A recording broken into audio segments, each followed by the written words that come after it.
Davos at Hub Cultural Pavilion, and we're actually having an interview today about knowledge brokers. And I'm actually interviewing Stalnaker, founder and director of the Hub Culture. And Stan, would you be able to tell me what is a knowledge broker 2016, and what do you look for in a person when they're a knowledge broker? Well, we look for somebody like you because you're a knowledge broker.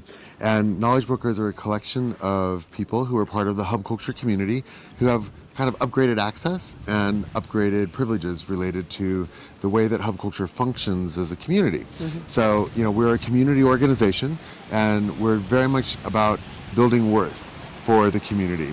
And the people who help other people in the community build worth are what we call knowledge brokers. Okay. So we have about 40 knowledge brokers around the world in key hubs, key cities like Amsterdam, where you live, or Rio de Janeiro, or New York, or Dubai, or Sydney.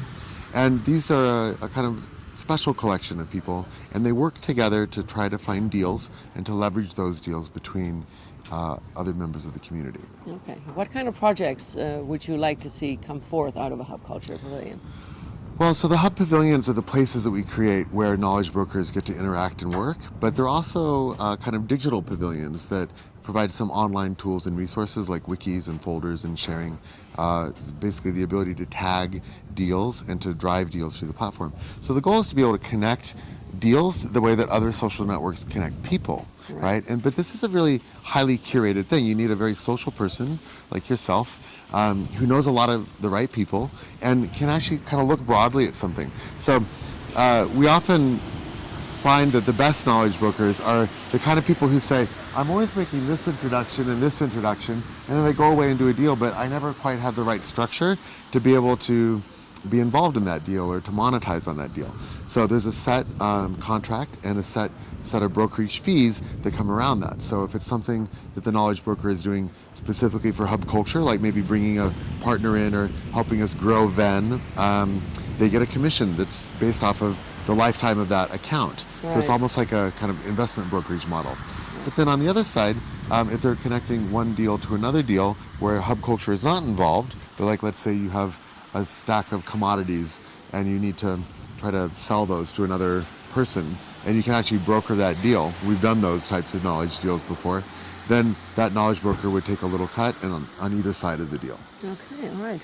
You were also talking yesterday about that the Hub Pavilion also creates a social media platform. I mean, how many people do you reach?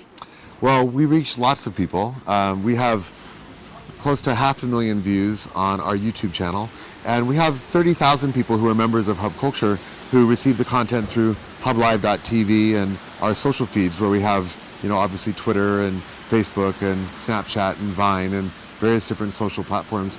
We have over 1,000 interviews in our content library with CEOs and executives, and those video interviews with our executive editors are very popular because they provide a real wealth of knowledge, and it's a different kind of knowledge than the knowledge brokerage, but it's very much an integral part of what we do here at Hub.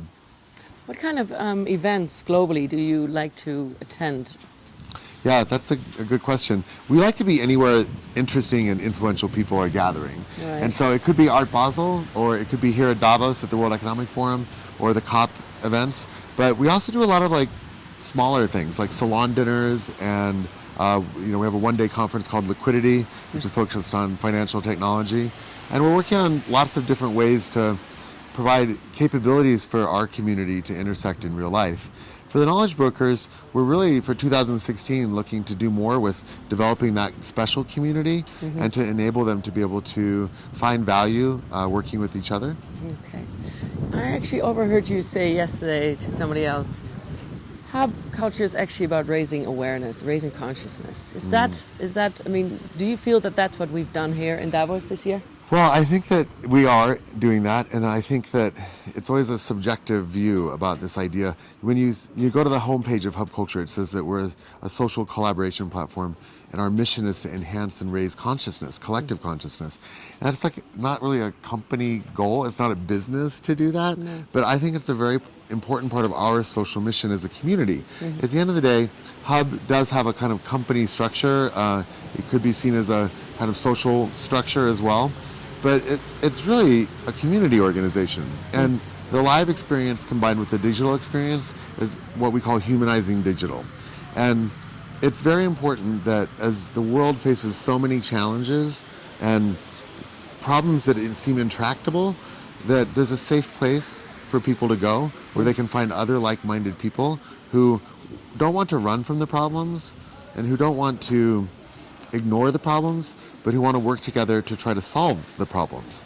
And I think that's like what our mission is about. And that takes a kind of like hive consciousness. We can't, no one can do these things alone. And it takes really weird and unexpected connections to actually make that valuable. And that's exactly what the role of the knowledge brokers is to help make those connections so that you get unexpected outcomes. And that's why people like you are great knowledge brokers, because you know a lot of people and you think constantly when you're the type of person that walks into a room and you says, you know you, but you don't know you, and how can I connect you? That's a very giving, that's a very kind of positive energy flow, right? Because the more you give out, really it boomerangs back and comes back to you. And that's what hub culture really is. And we try to instill that value in our team, whether it's our staff in the hubs, our conversations with executives, or with knowledge brokers. For me, it's important. It's not enough to just go out and be a company anymore to try to do things. You actually, for us, it's about how do you raise consciousness and help people.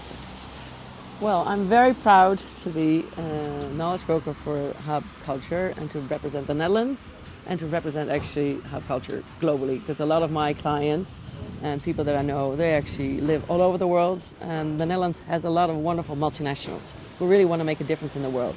So thank you. Thank you, Carine.